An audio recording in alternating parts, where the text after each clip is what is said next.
Hello friends, I'm Kanchan from Edify Learning. Today we have a very distinguished guest, Mr. Sitesh Srivastava, who has a deep interest in corporate training, and he's also closely associated with radio broadcasting. So welcome to the show, Sitesh. How are you doing today? Good day, Kanchan. It's always great to talk to you. I'm doing very well. And how you have been?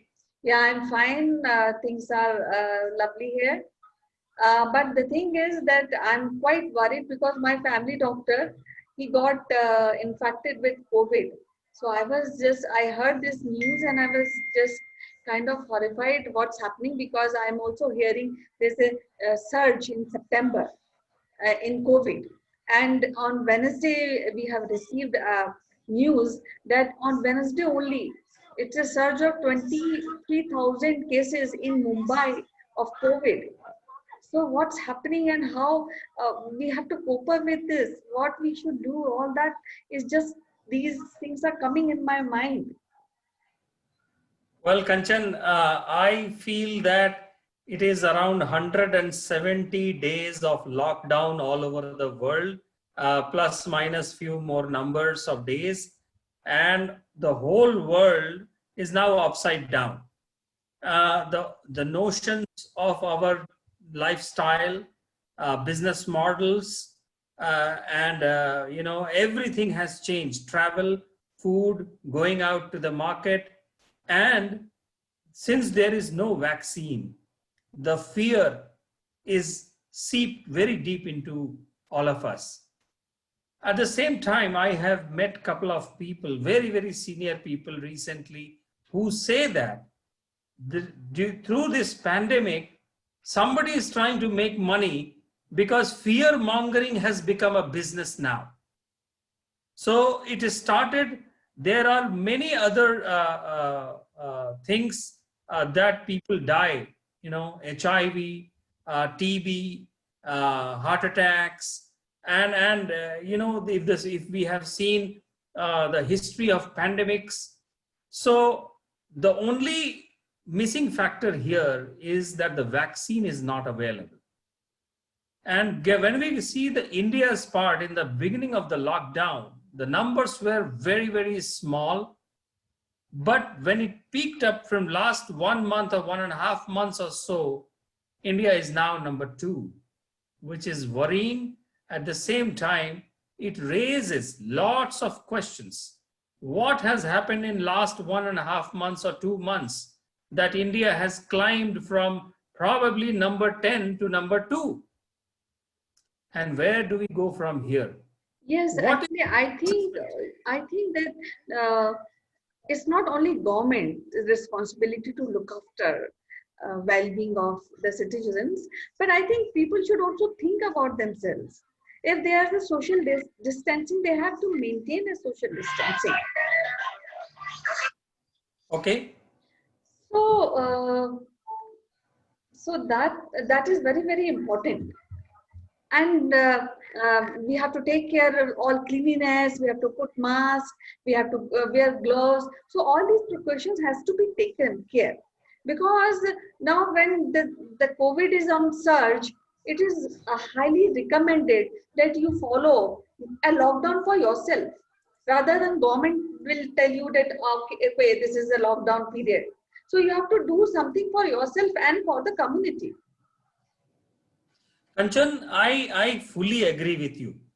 And ultimately, most of the governments in this world have kind of given a message that it is a person to person. How do they want to take this forward?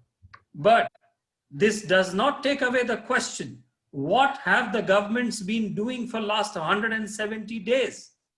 Not only India, but most of the other countries. We have to take best examples, best implementations. We need to bring best minds together, and then we have to tackle the problem. So ultimately, when the government who collects the taxes, they just cannot say it is the people. Governments have the ability to enforce things on people, which they have been doing. Now, We have good examples from Italy and Spain. In the beginning of the lockdown, we felt that, I mean, Italy and Spain are unstoppable. Then in between, we got an example from Sweden where they did not practice any lockdown, not a single lockdown.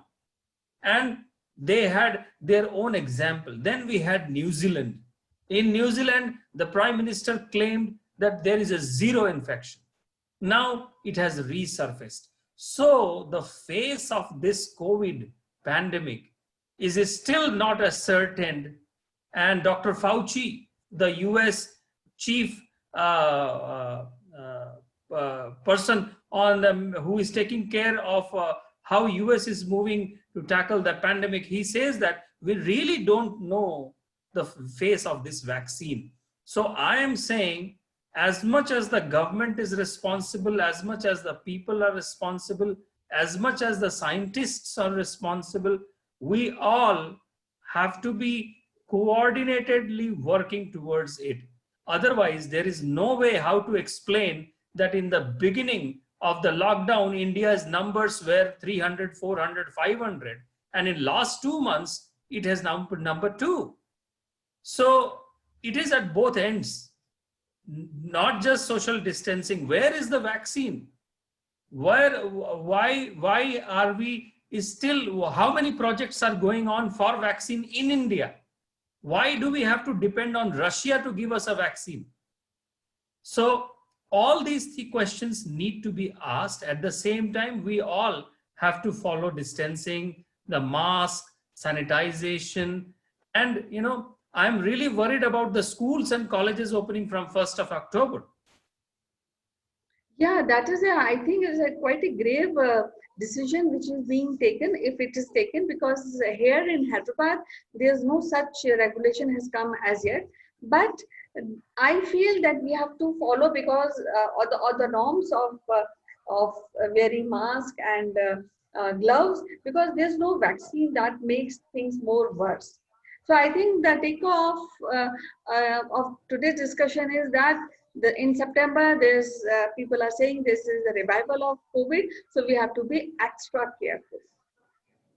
Yes, Kanchan, one of my friend who has deep interest in astrology has also said 23rd September, some planetary positions will come together and we will start seeing a decline in cases across India. So I'm just crossing my fingers. Yes, and I wish that I convey through this channel that people should take care of yourself more in this phase. So we will meet again for next discussion very soon. Till then, bye-bye. Take care. वो सुबह कभी तो आएगी कंचन. Bye-bye.